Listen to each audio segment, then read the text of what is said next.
Welcome to our final second step lesson. Today we have all the posters up and we're going to be reviewing very briefly each unit that we have learned about this year.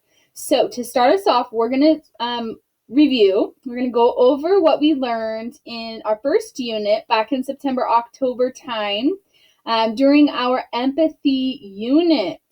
I want you to think for yourself, what does empathy mean? And what do I remember about what I learned in class? And maybe how did I apply that to my life? So the first lesson we did was empathy and respect. The main takeaway from that was that in order to respect and show respect to people, we need to have empathy because we need to know how to treat them. And if I don't know how somebody's feeling, I don't know how to respond to them in an appropriate, respectful way. So let's say, for example, I'm showing signs of anger and I'm maybe in the yellow, maybe even in the red zone. And if somebody comes up and approaches you and they have a loud voice and they're saying, "What's wrong?" you might not respond. It probably wouldn't be a good way to approach them. So we need to understand how people are thinking before we can treat them with respect. Next thing we practiced was listening with attention. That means sitting up, looking at the person that you are talking to, nodding our heads every once in a while, maybe waiting for them to finish and asking clarifying questions. Another good way to do this is to, if somebody's sharing a story with you, you listen with attention, and then when you respond, you say, "So, what I heard you say was," and then repeat what they said. That shows that you are listening and that you're being respectful and you're actually showing them empathy in that way because you care enough to step in their shoes and understand their perspective. Next thing we talked about was being assertive. Everybody do that with me. Being assertive. I know I have my fists up and you probably think I'm looking a little aggressive. During this lesson, we talked about the difference between being aggressive and being passive. And right in the middle is that one we're looking for, assertive.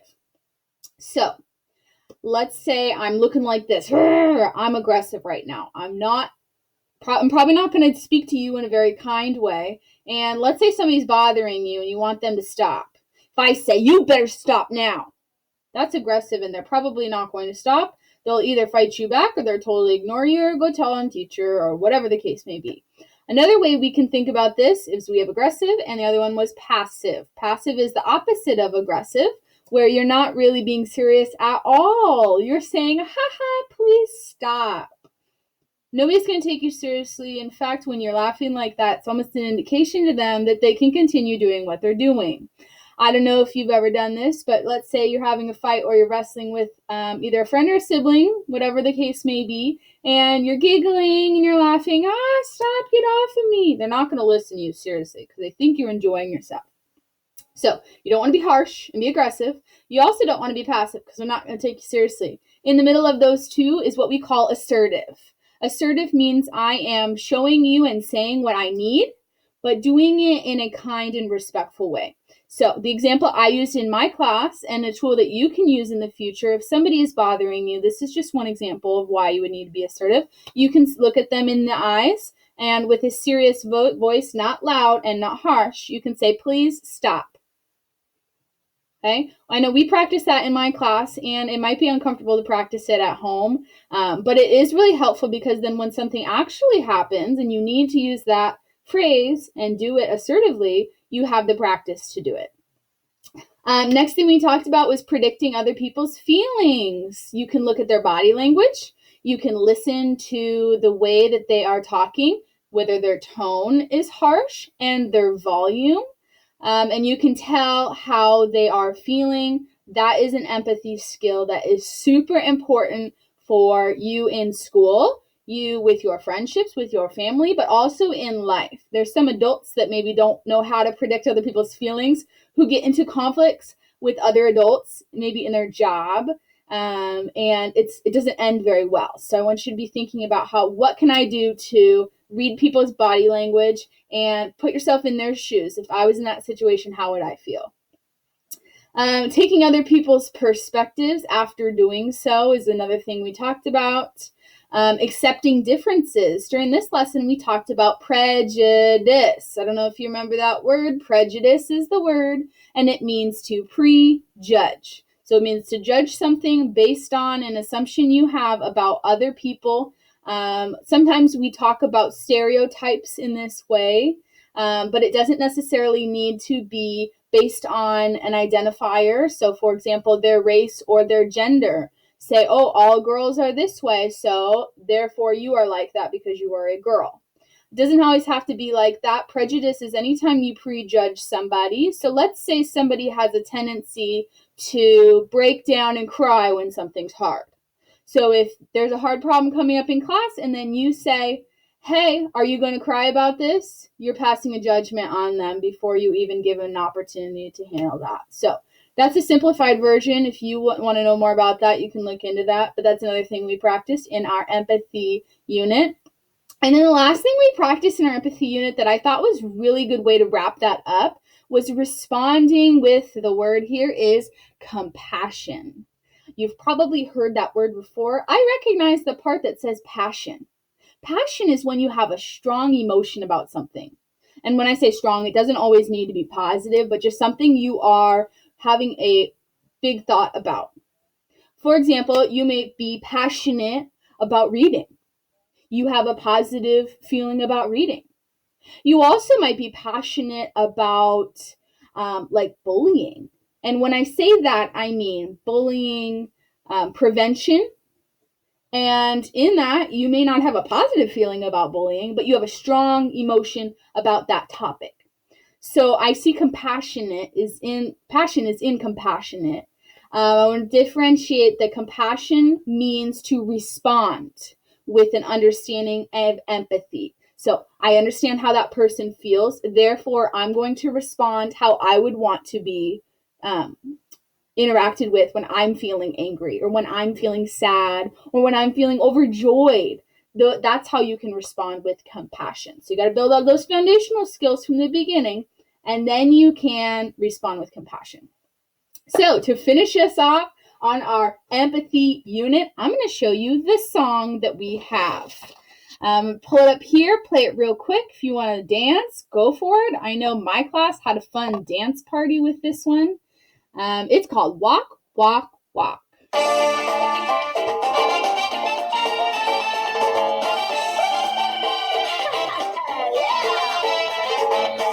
Have strong feelings coming from within. Hard to see another's point of view when you're in your own skin. Changing your perspective, thinking through your stuff. Empathy's not easy when the going gets rough. You know that it may be hard to think it through. Other people feeling different because they're not you. You gotta walk, walk, walk. Walk in their shoes. Take a look and see what they're seeing. Walk, walk, walk. Walk in their shoes. Try to understand what it would feel like to be them. You gotta walk, walk, walk. Walk in their shoes. Empathy is what we're saying. Recognize those feelings. You felt them too. That's empathy.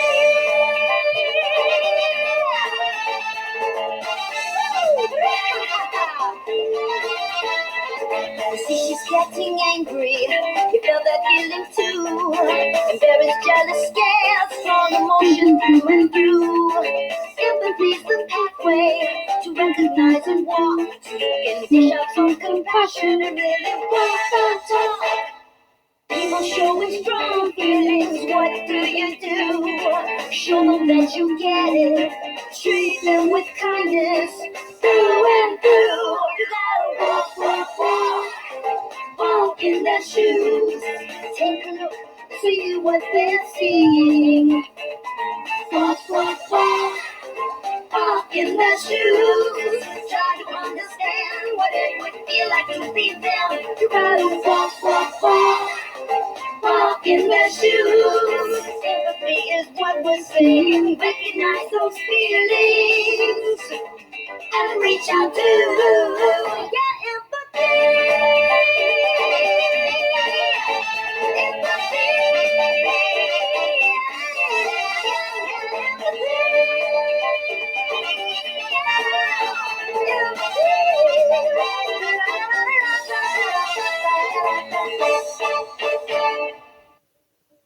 I don't know if you could hear that, but I was totally singing that song.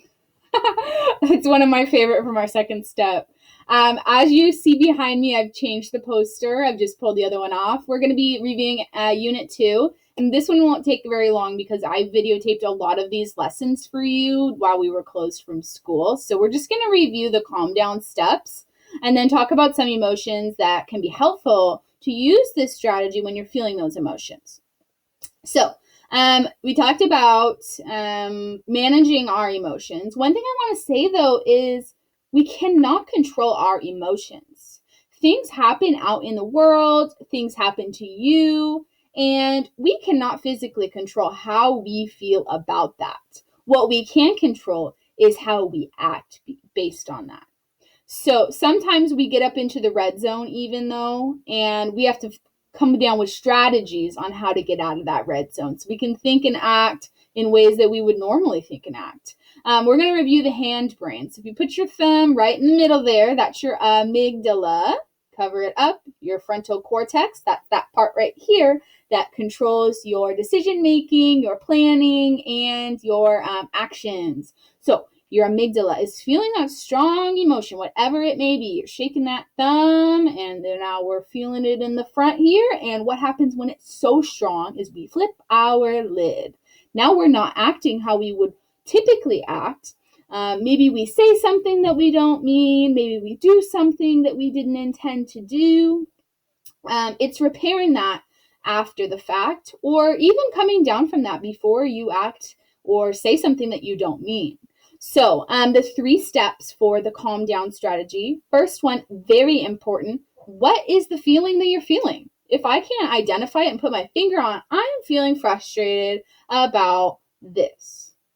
I'm not going to be able to calm myself down from that and then fix the problem, whatever that may look like. So recognize your feelings. That was step number 2. First, you need to say, hey, I need to calm down.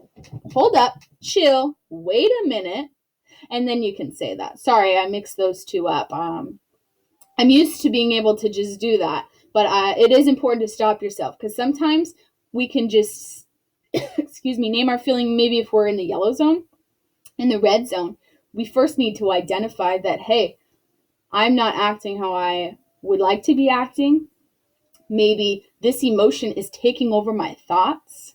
Whatever that may be for you, stopping yourself using your stop signal, then naming your feeling. There we go. Clarified that a little bit. Next, what you're going to do is figure out what's going to help you in that moment. One thing that I like to do when I'm feeling anxious, especially, is to just sit and put my feet on the floor, maybe even lay down if I'm in a place where that's okay to do, and just take some deep breaths. Think about a part of my body that's not racing with that thought. Maybe I think about my toes and I wiggle my toes. Maybe I think about how my feet are laying and sitting on the floor very flat, and just recognizing maybe a smell in the air. Maybe you hear something and just focusing your attention on something other than that emotion. That's helpful for me. Some other things we practiced were those belly breathing, maybe counting to distract our minds. And there was another one in there. Does anyone remember what the last one was? That actually is a very powerful tool. If you can see it down here, it says use positive self-talk. So you can either say it out loud or think it in your head, but really you're just trying to tell your brain, I can do this, or you are strong, you are capable, you are smart, you are able to solve this problem, you are under control. That goes so far when trying to calm yourself down and to think rationally. It can be hard. One thing I like to do is write down my negative thoughts and then write what the positive alternative is. For example, I can never solve this math problem. It's too hard for me. Write that down. And then think, what's the opposite of that? What's going to change my mindset? I can't solve this. What's the next word? Yet. But with a little perseverance, I can do it. That will help you gear yourself up and have a more positive mindset. There were some other lessons that we did for the How to Calm Down unit, but really I just want to show you the music video because it goes over a lot of that in there. So the next one, not as much my favorite, but still a good video to talk about the calm down steps. So here we go.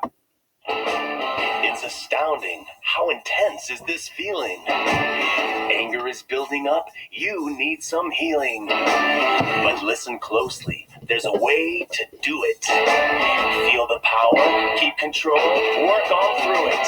Instead of those wild knee-jerk reactions, you gotta get your own attention. Emotions come calling. Instead of just falling, do rolling, then calling, or whining and falling. Name your feel and calm down. Stop. Name your feel and calm down. Stop! Give yourself a signal like stop. Chill. Hold up. Hang on. Send a signal to yourself, then stop. Okay. Now name your feeling. Are you angry, embarrassed, worried, scared? Figure it out and name it. Just name your feeling. It's just a thing. It slows you down and makes you think. And then you start to come right down by just breathing. Using self-talk or counting. 1, 2, 3. Stop. Name your feel and calm down. Stop. Name your feel and calm down. Remember this. When you have strong feelings like anger, fear, or jealousy, before they take over, you take that power. Emotions don't drive you. You have the key. Slowing it down and feeling your power and naming your particular feeling. You're stopping the landslide. You're taking that deep breath, saying good things. You can do this, and now you're in control. Stop. Name your feeling. Calm down. Stop. Name your feeling. Calm down. Stop. Name your feeling. Calm down. Stop. Name your feeling. Calm down. Stop. Name your feeling. Calm down. Stop. Name your feeling. Calm down. Stop. Name your feeling. Calm down. Stop. Name your feeling. Calm down. And take a deep belly breath. I feel calm just after doing that and watching that video on those strategies. So the last thing I want to say about calming down is sometimes when we have strong emotions, we feel like that's not okay to have. I want to reassure you that any emotion you feel is important and it should not be dismissed. Your feelings are not wrong. Don't let anybody ever make you feel that way. I know that we talked about how to get out of feeling those strong emotions. That's really only, my hope is that you understand that what happens to your decision making when you have heightened emotions. Those are not bad. They're not necessarily always harmful. I just want you to be considerate of how you act, what you say when you're feeling those ways. Some of the best things come out of people who have anger about something.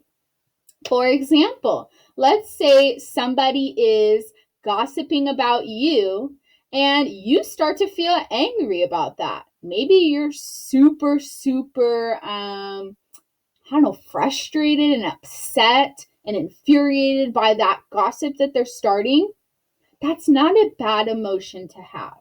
That is your brain and your body's signal that says this is wrong. I am feeling upset about what is happening or someone saying about me. It's important to listen to that. But when we're feeling that, sometimes we might say something like maybe we start a gossip about them. Okay, so Listen to your brain. It's kind of like it when you get a cut. So let's say I get cut on my hand and I feel pain. If I didn't have that feeling in my brain, I wouldn't know that that's not a good thing and I need to fix that. Okay, so a few questions you can let me know, but I want you to know that your emotions are not wrong. It's just be thoughtful about how you act on your emotions. So, last unit to discuss is our problem solving steps. I'm going to quickly run through this. I understand that not all problems are going to be solved like this, and you're going to create your own strategies. But if you're having trouble with doing that, you can use this model. So, the first one is to say the problem without blame. So, if you have a conflict with you and somebody else, say what the problem is without blaming each other. You always do this. That's a blaming word. You never listen to me. Ooh, that's another blaming word. Maybe we are having a hard time communicating with each other. All right, step number 2 is to think of solutions. Well, if one person thinks that the other one's not listening to them, maybe we could talk it out. That might be a solution. Maybe we take a break and cool off and say, I'll talk to you later once we're calm. That's a solution. Thinking of all of the different ways to solve the problem. Step number 3 is to explore the consequences. Consequences can be positive and consequences can also be negative. A lot of times people think the consequences are negative because they think of it as a punishment. For example, let's say you are fighting at recess, you lose your recess. That's called a negative consequence because you're getting something negative. Positive consequences would be that maybe you restore a friendship with a friend. You and your friend decide that maybe if we take a break and cool off, when we come back, we're able to talk and listen, and that would be a positive consequence. It's something that happens as a result of whatever is happening at that time. And then the last one, now that you've explored the consequences, you're going to pick the best solution and make your plan. We talked about how some plans can take one step, but a lot of times some plans need to have multiple steps. So if you want to know more about how to create those steps or what kinds of problems would require that, you can go back and watch the second step lesson on making a plan is what it was called. And also with those bigger problems, seeking help. One of the last things I want to leave you with is whether it's about gossip, whether it's about a personal conflict you have with your schedule, or maybe the classwork's really hard for you, whatever the case may be, any problem-wise, I want you to first stop and think, is this something I can handle on my own? That's one. Is this something I can handle with support? That's 2, maybe a friend or an adult. Or is this something that is a danger to somebody, or I should be reporting a serious problem? Then you need to tell an adult right away. Okay, so let me know if you have any questions, but that was our final wrap up of our problem solving steps. I encourage you to go back and watch the lesson on gossip if you did not already do that. That's going to be super helpful for middle school. So I hope that you are part of the solution and not part of the problem, because in my experience, ultimately people who are conflict seekers or people who like conflict tend to have a lot of conflict in their own life that causes a lot of sadness and maybe even some isolation after your friends decide they don't really want to have that conflict in their life. So last thing I'm going to leave you off with is our problem solving steps video. I thank you all for having an open mind during our second step lessons, and I hope that you carry these lessons with you to middle school and also into your whole life. These are skills that they call life skills because you need them for life. So last video, and I will be signing off for our last second step lesson of our online learning.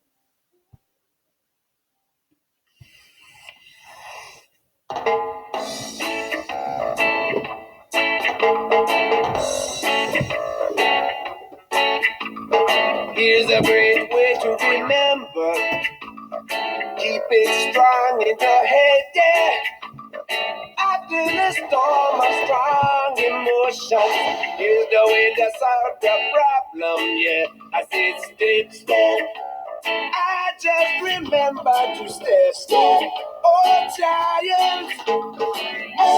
You say the problem out loud now. Nothing solutions that may work on how.